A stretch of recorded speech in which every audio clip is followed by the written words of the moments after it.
Hello everyone, I'm Ankit and you're watching StudyIQ IAS English channel. In our today's video, we are going to talk about Union Territory of Ladakh. But why are we talking about Union Territory of Ladakh? Because central government yesterday has brought in new regulations to manage and govern the Union Territory of Ladakh. Now, before understanding our today's discussion, we need to understand the context of our discussion also, right?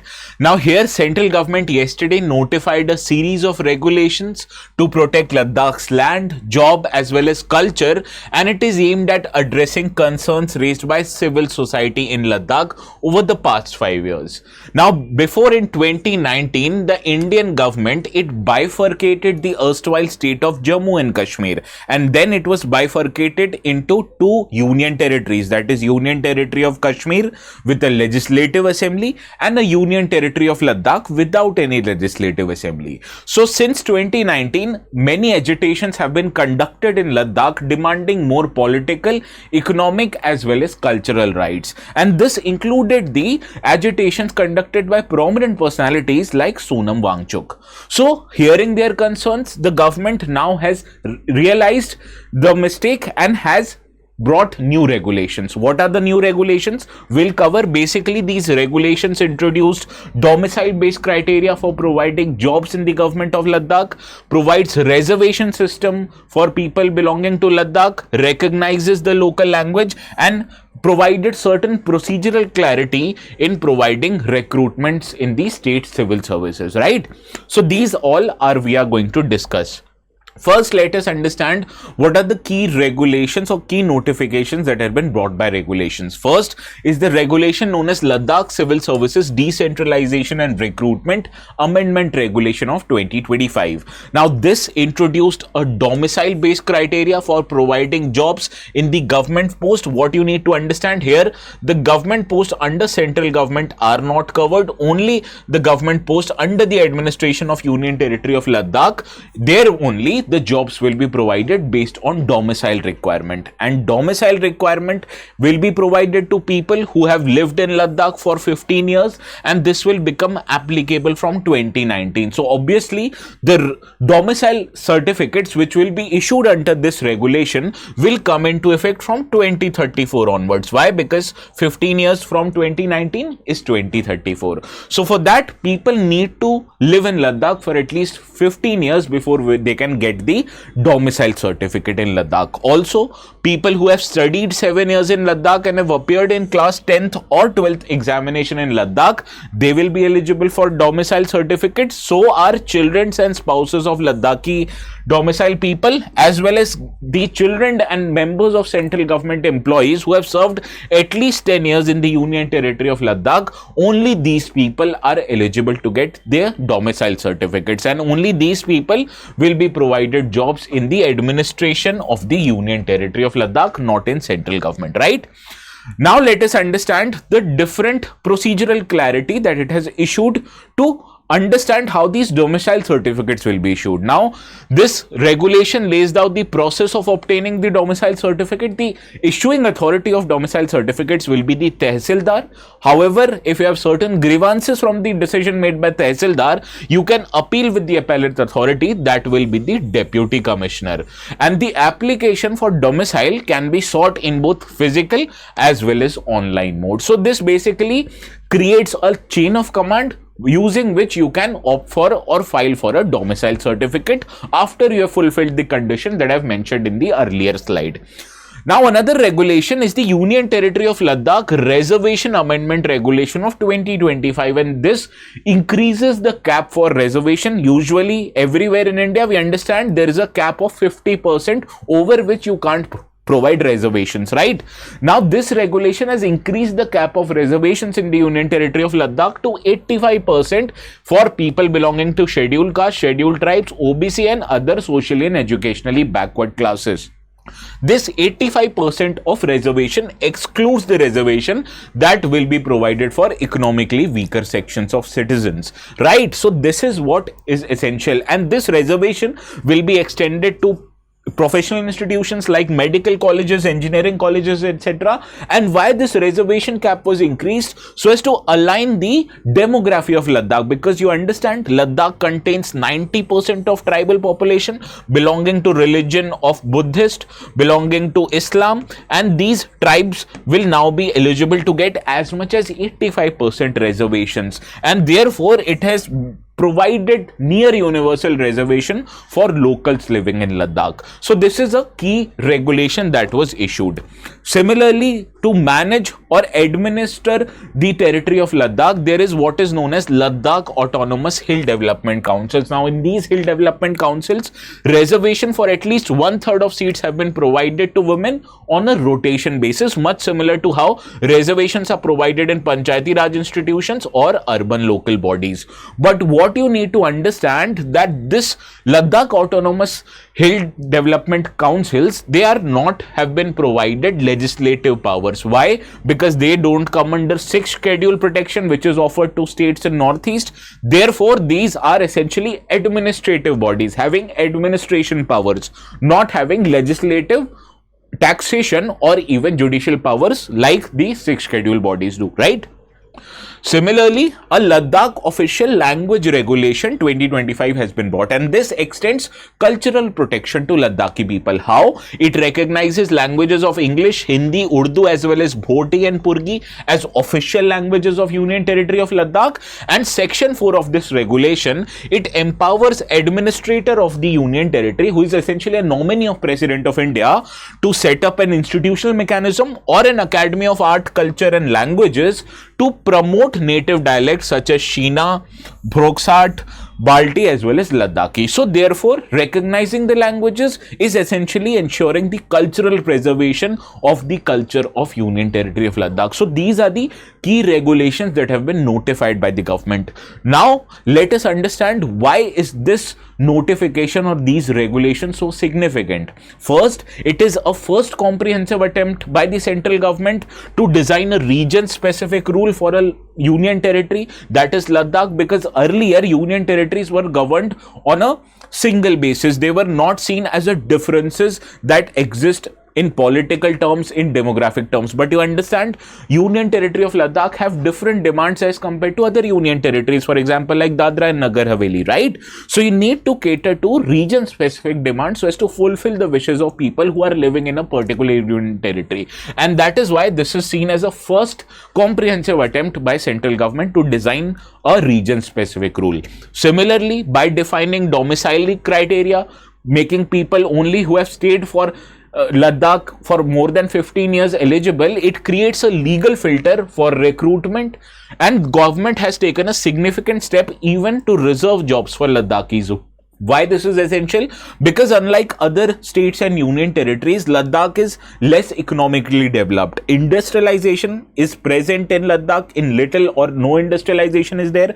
So majorly people rely on tourism activities. So whenever limited means of education, limited means of employment are provided in a particular union territory, the first claim over those resources should be of native people, and that is why reservation for people belonging to scheduled tribes living in Ladakh was very essential. Also, by recognizing most of the languages, including Bhoti and Purgi as official languages, you are recognizing mother tongue of large section of population, which ensures cultural preservation of these languages and promotion of various dialects like Ladakhi, Balti and other minority dialects. It reflects an understanding of the union government that it is important to protect cultural identity, because cultural identity can itself lead to greater political demand. So this basically is a recognition that there is a separate culture and we need to cherish, nourish and preserve these kind of cultural distinction, right? So that is why these regulations are seen quite significant. But that doesn't mean that there are no shortcomings or limitations in these regulations. There are significant limitations. So let us understand them one by one.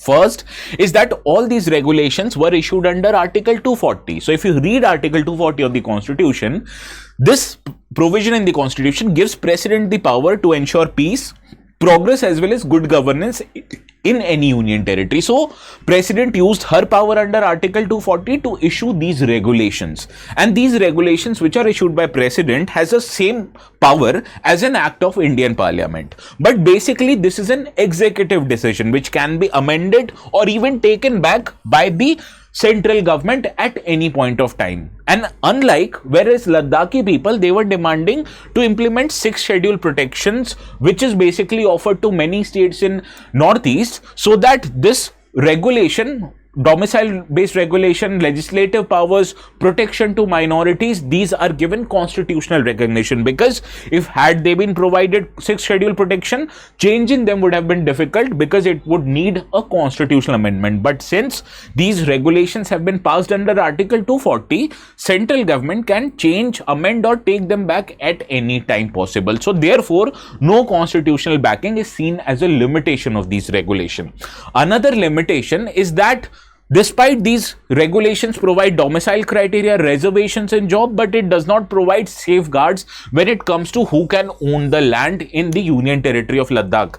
People of Ladakh, they were demanding that only people of Ladakh can be able to buy land in Ladakh, not outsiders who are coming into state. But there is no mention of restrictions on land purchase for people belonging to outside. Therefore this leaves Ladakh vulnerable to land grabs, and this is why it is a crucial demand, because this is a geographically isolated region and people would want to conserve this region in terms of political terms, in terms of economic terms, and in terms of cultural terms, and therefore ensuring land ownership or controlled land ownership is essential.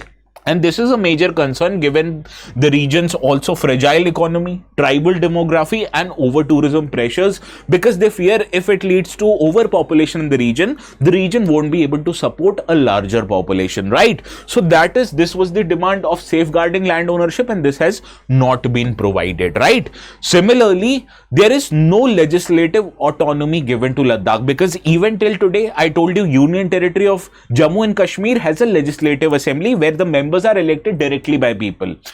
In contrast, Ladakh still has no legislative assembly. So basically, people of Ladakh can't send their representatives to legislative assembly, unlike Union Territories of Delhi, Puducherry and Jammu and Kashmir. Whereas Ladakh has a body known as Ladakh Autonomous Hill Development Council. Now basically, this body has administrative power and it does not have any lawmaking power over crucial areas like land, educational, forest. Had they been given 6th schedule provision or 6th schedule provision, that means the Ladakh Autonomous Hill Development Council, if provided protection under 6th schedule, would have gotten not just legislative powers but also financial powers like determining their own budget, imposing taxes on the subject, and judicial powers in solving matters of dispute between different sections of society, which usually is provided under 6th schedule. But since they are not provided protection under 6th schedule, which means Ladakh Autonomous Hill Development Council remains effectively only an administrative body, right? So people wanted autonomous district councils of 6th schedule, rather only Ladakh Autonomous Hill Council works, which is essentially an administrative body. So this does not provide people of Ladakh a kind of legislative autonomy that they desired. Also, what you need to understand that the protection in terms of culture what has been provided is very limited. Although local languages like Boti, Purgi as well as dialects like Sheena and Balti is recognized, but government has provided no roadmap for their use in official administration, education or judiciary. And with no enforceable mandate, this move is largely seen as a symbolic move without any several substance. Also, there are other limitations, that the domicile requirement is seen as too lenient. People had demanded that you require to stay at least 30 years before you are given the domicile requirement, whereas government has provided 15 years worth of qualification for domicile requirement. Similarly, there is no roadmap for protection of the region ecologically or providing employment in the region in the government post, because since Ladakh has been named as a union territory, no hiring has been done on a permanent basis in the administration of union territory. Rather, whatever appointment has been made has only been made on a contractual basis. So that is why people are highlighting that, first of all, the job opportunities in Ladakh is limited, and whatever jobs is there in the government, you are not hiring them on the permanent basis. So all these problems have not been addressed. Some have been addressed, yes, and this is seen as a precursor to a larger promises or larger measures that will be taken in future, but not right now, right? So these are the limitations regarding the regulation. Now I've put a table in comparison between the union territories of Jammu and Kashmir and Ladakh. What you need to understand, the differences in terms of legislature is there. In terms of domicile, although both of them have domicile requirements now, but the year from which it will become applicable is different. It became applicable on Jammu and Kashmir from 2020 onwards, but it will become applicable in practice in Ladakh only from 2034 onwards, because the qualifying requirement starts from 2019 and 15 years after 2019 will be 2034. Similarly, land protection, although offered in Jammu and Kashmir with several restrictions to outsiders, this has not been provided in Ladakh. And sixth schedule, though not applicable for Jammu and Kashmir, it's still demanded but not made applicable to the states of or union territory of Ladakh, right? So this is the differences between these two union territory that you need to understand. Now, before conclusion of our today's session, let's see how many of you are able to solve this PYQ of 2014, that the provision of 5th or 6th schedule of the constitution are made available for which of these four purposes. So do let me know the correct answer in the comment section. You will know that you have answered it correctly after I give your comments a thumbs up. And also, people especially from Ladakh or even from outside, what do you feel about these regulations? Do let me know in the comment section. Should government has extended 6th schedule benefits to people of Ladakh, or should they wait? Please do let me know in the comments. I'm waiting for your comments. And the notes, if you want to download it for this session, they will be available on the Telegram channel ATS Live. You can search the words ATS Live on the top right hand corner. You will find the channel. Subscribe it to if you still haven't, and download the notes. Alternatively, you can also scan this QR code. This will definitely take you to my channel, right? So this is all from my side for today. We'll see each other again tomorrow. Please have a very good night, right?